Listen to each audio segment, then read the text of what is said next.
there is a great meticulous detail in the Bible. When you read through books like Ezra, where every single item listed, like hundreds and hundreds of forks, like I forget the numbers offhand, but it's like 756 forks, 236 spoons, 838 bowls. I'm just making up numbers off the top of my head.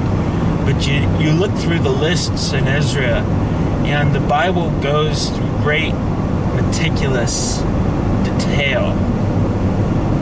You look at the genealogies from Adam to Noah, from Noah to Abraham, from Abraham to Moses, from Moses to the tribal leaders. You look at the divisions in the books of Numbers. The whole book of Numbers is essentially one long laundry list of the people who came with Moses on the Exodus.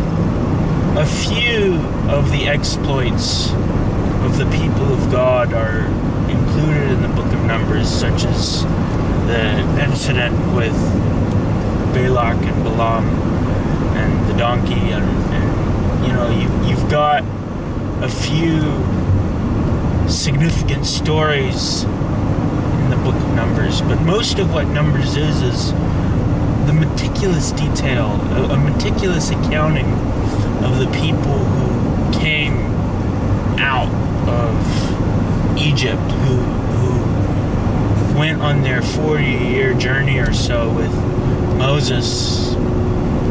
And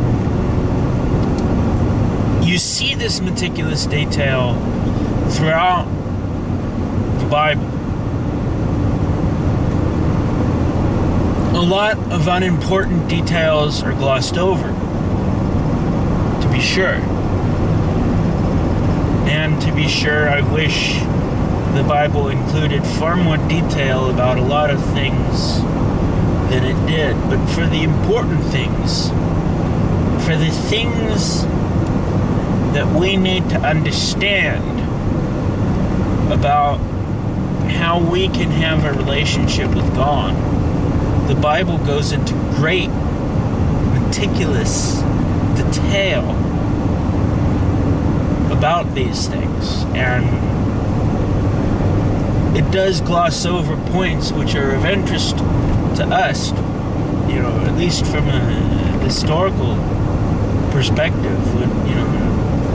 Terms such as Nephilim, which are mentioned in passing, have been the subject of books and books and books of, volumes and volumes and volumes of speculation. There's very little detail given in the Bible. It was assumed the audience understood what was being spoken of, and so no detail was needed to be given. And yet, there are a lot of accounts which seem to go on and on and on.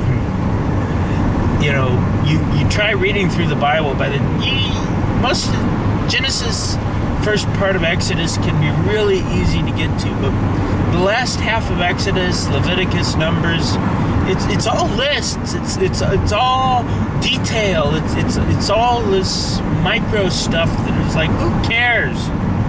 Well, God cares. It's important. If we want to have a historical understanding of what the people of God have gone through, it's important that we read these things. It's important that we take the time to understand these things, although we don't always realize why it's important when we're studying all of this detail. And yet when we take the time, we find that God blesses us for our efforts.